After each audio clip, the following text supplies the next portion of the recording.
শিক্ষার্থীরা সকলকে স্বাগত জানাচ্ছি। আজকে আমরা পঞ্চম শ্রেণীর পঞ্চম অধ্যায়, কেমন মিল হলো না, পঞ্চম শ্রেণীর পঞ্চম অধ্যায়ের অঙ্কগুলো করব। তো পুরো চ্যাপ্টারটাই আজকে শেষ করব, আমরা সাথেই থাকবো। কেউ দেখা যাচ্ছে যদি কোনো কিছু না বুঝে অবশ্যই কমেন্টস করে জানাবে। আমরা অনুশীলনী 5 করব আজকে। তো অনুশীলনী 5-এ কিছু বেসিক কথা আছে। আমি বেসিক কথাগুলো আজকে বলবো না, কারণ আমি প্রিভিয়াস অনেক ভিডিওতেই বেসিক কথা বলেছি। তাই আজকে বেসিক কথা না করে সরাসরি অনুশীলনের অঙ্কগুলোই আমরা সমাধান করার চেষ্টা করব। তো প্রথমেই 1 নংয়ে আছে লসাগু। আমরা লসাগুগুলো করে দুই একটা লসাগু করে দেখাচ্ছি। তো প্রথমে 1 নংয়ে লসাগুর মধ্যে 1 নংয়ে যেটা আছে, আমি একটু দ্রুত করব, তোমরা দ্রুত তুলে নিবে। তো দেখা যাচ্ছে 15 এবং 21, এটা লসাগু করতে হবে। তা আমরা লসাগু দুই ভাবে করতে পারি, তবে আমি দুই ভাবে এখন বোঝাতে যাব না। আমি একটা পদ্ধতিতে করতেছি, যেটা সংক্ষিপ্ত পদ্ধতি, তোমরা সেভাবেই করবে।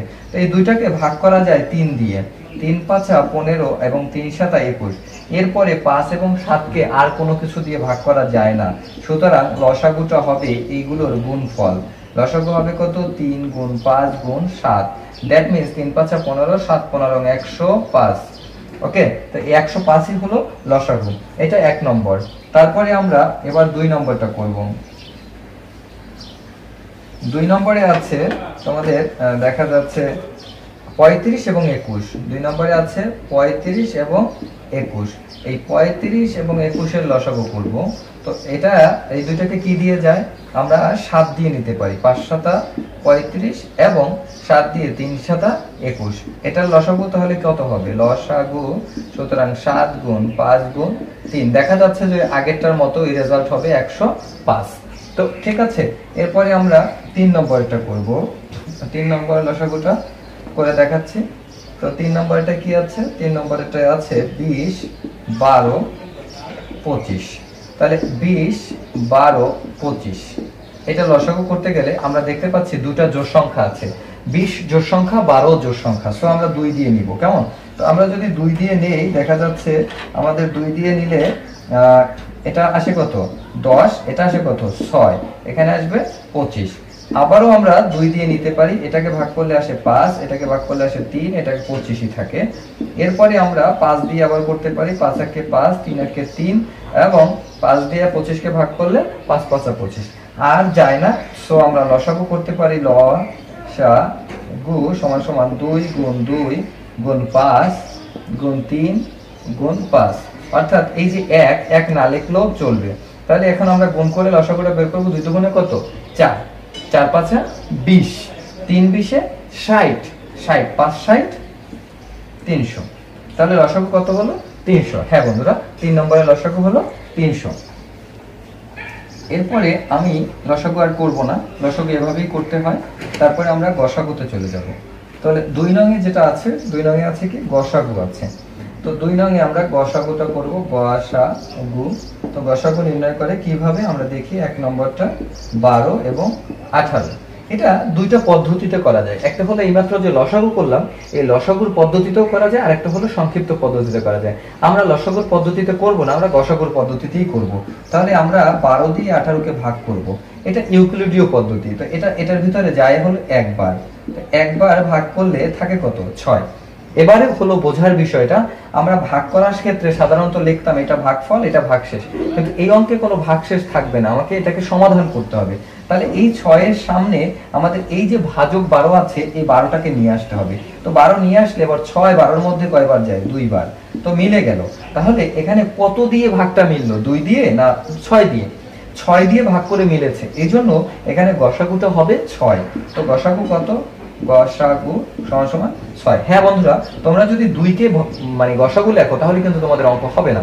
তাহলে সর্বদা যেটা দিয়ে মিলে যাবে সেই ভাজকটাই হবে কিন্তু গসাগু। কথা বুঝতে পারলাম? তো এটা হলো 1 নম্বরটা। এরপরে আমরা আরো একটা করব, অর্থাৎ 2 3টা করে আমরা বোঝার চেষ্টা করব। তো দেখা যাচ্ছে গসাগুর ভিতরে আমি যদি তোমাদেরকে 2 নম্বরটা করে দেই। 2 নম্বরটা আছে 24 এবং 28। তাহলে আমরা 24 দিয়ে 28 কে কি করব? ভাগ করব। তো ভাগ করলে একবার আসে 24, বিয়োগ করলে থাকে কত? 4। এবার এই 4 এর সামনে 24টা নিয়ে আসব। 4 দিয়ে এটাকে ভাগ করলে 4 6 24 মিলে গেল। সো গসাগু কত হবে? গসাগু হবে 4। হ্যাঁ বন্ধুরা, গসাগু হবে 4। কেউ আবার ভুল করে 6 গসাগু লেখো না, তাহলে কিন্তু ভুল হয়ে যাবে। এবার আমরা আরেকটা করব। তো দেখা যাচ্ছে এবার আমরা কতটা করব, 4 নম্বরটা করব। 4 নম্বরে আছে 54, 4 নম্বরে আছে 36, 4 নম্বরে আছে 72। এবার তিনটা, তো তিনটার ক্ষেত্রে আমরা সর্ব ছোটটা দিয়ে এরপরে যে বড় ওটাকে ভাগ করি। 36 দিয়ে 54 কে আমরা ভাগ করি, তাহলে কয়বার হয়, একবার। 36, তাহলে 6 আছে কত হলো, 14 হবে। 8 হলে হাতে 1, 4 আছে কত হলো, 5 হবে 1, 18। এখানে আমরা এই 36 নিয়ে আসবো 2 বার, 18 দুগুণে 36 মিলে গেল। এবার আমরা আবার লিখতে হবে, লিখে এই যে 18 আছে এই 18 দিয়ে 72 কে ভাগ করতে হবে। তাহলে 4 18 হলো 72। তাহলে এই ভাগটাও মিলল 18 দিয়ে, এই ভাগটাও মিলল 18 দিয়ে। সুতরাং আমাদের গসাগু নিঃসন্দেহে আমরা বলতে পারি 18। ওকে, কিন্তু এই অঙ্কটাকেই আমরা লসাগু পদ্ধতিতেও চাইলে করতে পারতাম, তবে আমি এই পদ্ধতিতে করাচ্ছি তাই এটাই করবে। আর গসাগু যদি ওই পদ্ধতিতে কেউ শিখে থাকো তাহলে সেটাও করতে পারো, সমস্যা নাই। তাহলে আমরা বুঝতে পারলাম এটা হলো 4 নম্বর। এবার আমরা সরাসরি 3 নম্বর ডাকের অঙ্কে চলে যাব। আমরা লসাগু গসাগুর মধ্যে থাকবো না, আমরা এখন সরাসরি ডাকের অঙ্কে চলে যাব। তো যাদের 3 নম্বর অঙ্কে সমস্যা আছে তারা 3 নম্বরটা খেয়াল করবে। এখানে বলেছে একটি রাস্তা, এই রাস্তায় আমরা দেখতে পাই অনেক জায়গায় বিদ্যুতের খুঁটি আছে, অনেক জায়গায় গাছ লাগানো আছে।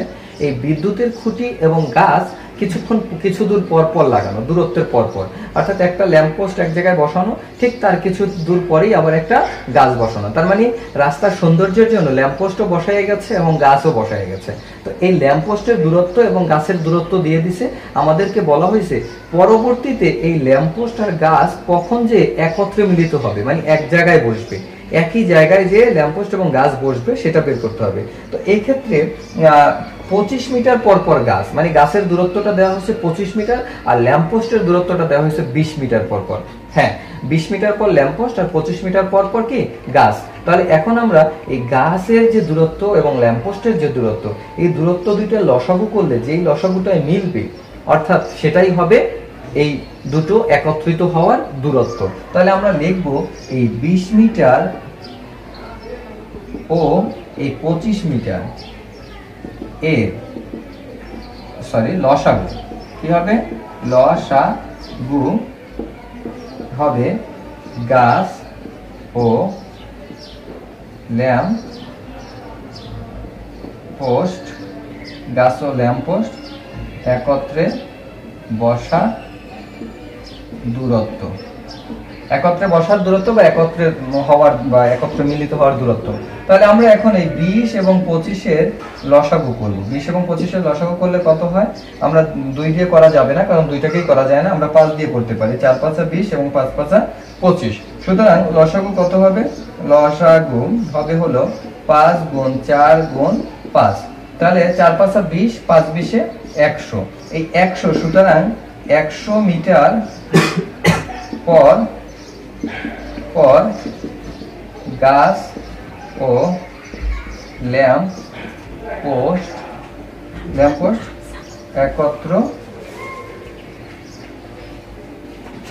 একত্রে থাকবে। ওকে, গাছ ও ল্যাম্প পোস্ট একত্রে থাকবে কত মিটার পর পর, 100 মিটার পর পর। কিভাবে বের করলাম, এই দুটো লসাগু করলে যেটা বের হয়েছে সেই লসাগুটাই হলো এই দুটার একত্রিত হওয়ার দূরত্ব। তো আমরা 3 নম্বরটা করে ফেললাম। এবার আমরা 4 নম্বরে চলে যাব। তো দেখা যাচ্ছে 4 নম্বরটা বলা হয়েছে 3টি ঘন্টা আছে, একটা লাল রঙের, একটা সবুজ রঙের, একটা হলুদ রঙের। এই ঘন্টা 3টি বাজে, মানে আমরা ঘন্টা বাজাই না, এক একটা ঘন্টা এক একটা সময় পর পর বাজে। দেখা যাচ্ছে এখানে লাল রঙের ঘন্টাটা 18 মিনিট পর পর বাজে, মানে প্রথমবার বাজলো তার 18 মিনিট পরে আবার বাজবে। এরপরে হলুদ রঙের ঘন্টাটা 15 মিনিট পর পর বাজে, আর সবুজ রঙের ঘন্টাটা 12 মিনিট পর পর বাজে। তাহলে 3টা ঘন্টার বাজার সময়টা কিন্তু আলাদা আলাদা, একটা 18 মিনিট পর পর, একটা 15 মিনিট পর পর এবং আরেকটি 12 মিনিট পর পর। এই 3টা ঘন্টা দেখা যাচ্ছে ভিন্ন ভিন্ন সময় বাজে। এখন প্রশ্ন করা হলো যে এই 3টা ঘন্টাই একত্রে কখন বাজবে, ঘন্টা 3টা কখন একত্রে বাজবে। তাহলে আমরা এই 3টা লসাগু করলেই একত্রে বাজার সময়টা পেয়ে যাব। তাহলে আমরা লিখব 4 নম্বরে, হ্যাঁ কি লিখব, 18, 15 ও 12 এর লসাগুই হবে ঘন্টা তিনটি একত্রে বাজার সময়। সো আমরা 18, 15 এবং 12 লসাগু করব। 2 দিয়ে করলে হয় 9, 15, 6। আমরা যদি 3 দিয়ে করি, 3 3 9, 3 5 15, 3 2 6, আর যায় না। সুতরাং আমরা লিখতে পারি লসাগু 2 গুণ 3 গুণ 3 গুণ 5 গুণ 2। দেখা গেছে 3 2 6, 3 6 18, 18 আর 18 2 36, 5 36, 180। তাহলে কত হলো? 180 মিনিট হলো। এখন এই 180 মিনিটকে আমরা যদি 60 দিয়ে ভাগ করি তাহলে কিন্তু এটা ঘন্টা হয়ে যায়। মিনিটকে ভাগ করলে কি হয়? ঘন্টা হয়। কয় ঘন্টা হয়? 3 ঘন্টা হয়। আমরা এখানে লিখে নিতে পারি 60 মিনিট সমান সমান 1 ঘন্টা। 60 মিনিট কত ঘন্টা? 1 ঘন্টা। তাহলে এই 60 দিয়ে ভাগ করছি কেন? মিনিটটাকে ঘন্টা করেছি। তাহলে কয় ঘন্টা হলো? 3 ঘন্টা। এই 3 ঘন্টা পর ঘন্টা 3টে একত্রে বাজে। কিন্তু প্রশ্ন হলো, এখানে প্রশ্নের মধ্যে একটা টাইম দিয়ে দিছে, বলছে ঘন্টাগুলো একত্রে সন্ধ্যা 6টায় বাজে। তো সন্ধ্যা 6টায় যদি একত্রে বাজে তাহলে তার 3 ঘন্টা পর আবার বাজবে। তাহলে কখন বাজবে? লিখতে হবে, যেহেতু আমি একটু এটা মুছে উপরেই লিখছি, তোমরা নিচে লিখবে। হ্যাঁ, যেহেতু ঘন্টা 3টি সন্ধ্যা 6টায় একত্রে বাজে, সুতরাং পরবর্তীতে একত্রে বাজবে রাত 6 যোগ 3 টায় সমান সমান 9টায়। তাহলে উত্তর হবে কয়টা? রাত 9টা। উত্তর হবে কয়টা? উত্তর হবে রাত 9টা। সন্ধ্যা 6টায় কিন্তু দেখা যাচ্ছে যে 3 ঘন্টা পরে যখন 9টা বাজে তখন কিন্তু আর সন্ধ্যা থাকে না, তখন রাত হয়ে যায়। এই জন্য উত্তর হবে রাত 9টা। আশা করি বুঝতে পেরেছো। এরপরে দুটো অঙ্ক আছে, এই দুটো শেষ করি, আমরা অনুশীলনী শেষ করে দিব। অর্থাৎ এবার 5 নম্বর অঙ্কটা। 5 নম্বর অঙ্কটা খুবই গুরুত্বপূর্ণ একটা অঙ্ক। তো যারা 5 নম্বরটা, অনেকেই হয়তো দেখা যাচ্ছে সমস্যা হবে, তারপর আমি বলতেছি। দেখা যাচ্ছে একটা রুম, এই একটা রুম বা একটা ঘর। এই রুমটার মেঝেতে, এই মেঝে মানে ফ্লোরে আমি কার্পেট বসাতে পারি অথবা টাইলস বসাতে পারি। কার্পেট অথবা এভাবে করে আমি, দেখা যাচ্ছে অনেকেই ঢাকা শহরে দেখা যাচ্ছে ফ্লোরে টাইলস বসায়। তো টাইলস অথবা কার্পেট আমি বসাতে চাই। তাহলে এখানে কতগুলো কার্পেট বসানো যাবে, এটা একটা প্রশ্ন। আর একটা প্রশ্ন, এই যে একটা টাইলস, এই একটা টাইলসের প্রত্যেকটা টাইলস বা প্রত্যেকটা কার্পেট কিন্তু একই মাপের। প্রত্যেকটা কার্পেট কি মাপের? একই মাপের। তাহলে একটার যেহেতু একই মাপের, তাহলে প্রত্যেকটা বাহু কিন্তু সমান। এই কার্পেটের এই একটা বাহু যা, বাকি 3টে বাহু কিন্তু তাই মাপ হবে। এই জন্য একটা বাহুর পরিমাণটা আমাদের বের করতে বলছে। তার মানে 1 নম্বরে চেয়েছে এই কার্পেটের এক বাহুর দৈর্ঘ্য কত, আর একটা প্রশ্নে চেয়েছে পুরো এই ফ্লোরে বা মেঝেতে কতগুলো কার্পেট বসানো যাবে, এটা। সো আমরা এখন করব। তো কথা না বাড়িয়ে আমরা খেয়াল করি। এখানে এক দৈর্ঘ্য এবং প্রস্থ দেয়া আছে। দৈর্ঘ্য দেয়া আছে 42 মিটার, প্রস্থ দেয়া আছে 36 মিটার। এখন আমরা লিখব 5 নাম্বারটা। 5-এর 1, 36 ও 42 এর গ সা গুই হবে বৃহত্তম কার্পেটের এক বাহুর দৈর্ঘ্য। বৃহত্তম কার্পেটের এক বাহুর দৈর্ঘ্য। তাহলে আমরা এই 36 এবং 42 এর গসাগু করি। গসাগু করলে আসে কত? 1 বার 36 থাকে 6, এখানে 36 আসবে, 6 6 36 মিলে গেল। তাহলে গসাগু কত হলো? গসাগু হলো 6। সুতরাং বৃহত্তম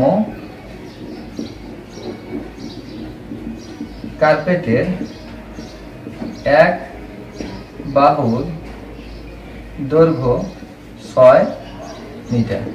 বৃহত্তম কার্পেটের এক বাহুর দৈর্ঘ্য কয় মিটার? 6 মিটার। আশা করি সবাই 1 নম্বরটা বুঝতে পেরেছি। অনুশীলনী 5-এর 5 নং-এর 1 নম্বর। ওকে, দেখো একটা মিল। আজকে অঙ্ক করাচ্ছি ক্লাস 5-এর, মানে 5ম শ্রেণীর, অধ্যায় 5, অঙ্ক নাম্বার 5। তিনটাই মিলেছে। অর্থাৎ ক্লাস 5 অনুশীলনী 5 নাম্বার 5। তো এই 5 নাম্বার অঙ্কটা এক বাহুর দৈর্ঘ্য কত 6 মিটার। এবার আমরা 2 নম্বরটা করব, মানে অর্থাৎ অনুশীলনী 5 এর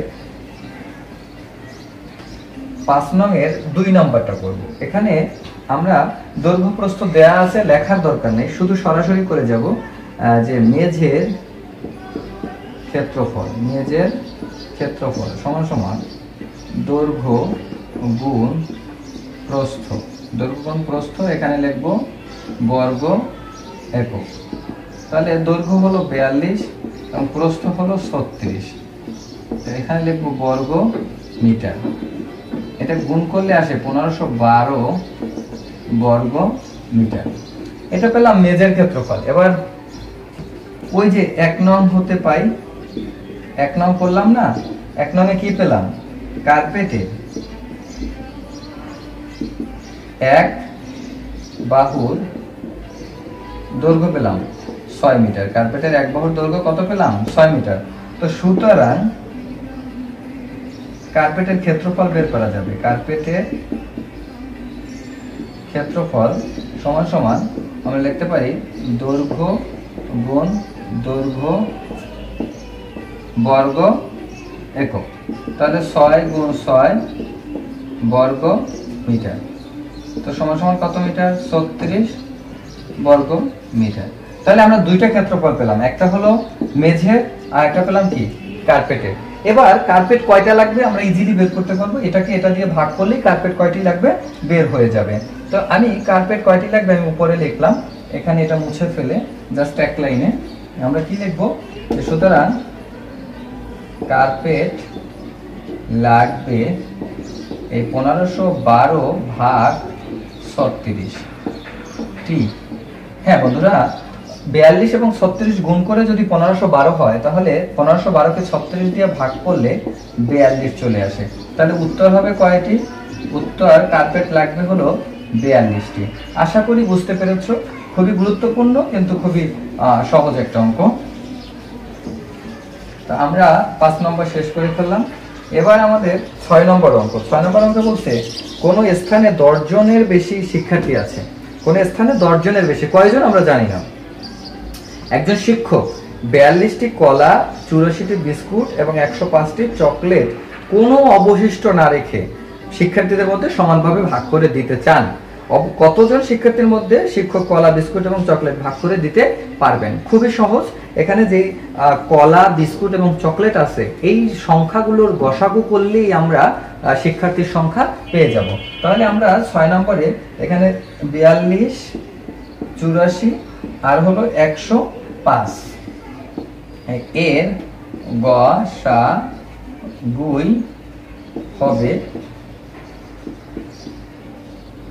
শিক্ষার্থীর সংখ্যা, শিক্ষার্থীর সংখ্যা। তাহলে আমরা এবার 42 দিয়ে 84 কে ভাগ করি 2 বার 84, ওকে। তাহলে আবার আমরা এই 42 দিয়ে 105 কে ভাগ করি 2 বার যায়, 2 বারে 84 থাকে কত 21, এই 42 চলে আসবে 2 বার 42, তার মানে মিলে গেল কত দিয়ে 21 দিয়ে। সো গসাগু সমান সমান কত 21। আর তাহলে শিক্ষার্থীর সংখ্যা কত, তাহলে শিক্ষার্থীর সংখ্যা সমান সমান 21 জন। উত্তর কত এই 21 জন। আশা করি বুঝতে পেরেছো, উত্তর 21 জন। গসাগু করে আমরা যেটা বের করেছি সেটাই হলো উত্তর। তো সকলের জন্য শুভকামনা রইল, যারা আমার সাথেই ছিলে এবং যারা সাথে নাই তাদেরকেও বলে দিবে জানো তারাও উপকৃত হয়, এবং তারা যদি কোনো অঙ্ক না বুঝে আমাকে কমেন্টস করে জানাবে যে এই চ্যাপ্টারের এই অঙ্কটা আমরা আরেকটু বুঝতে চাই, অথবা এই টপিকসের উপরে ভিডিও করেন স্যার, তাহলে আমাদের জন্য উপকার হবে। আমি সেই অনুযায়ী ভিডিও দেওয়ার চেষ্টা করব। তো সেই পর্যন্ত সবার সুস্বাস্থ্য কামনা করে আল্লাহ হাফেজ।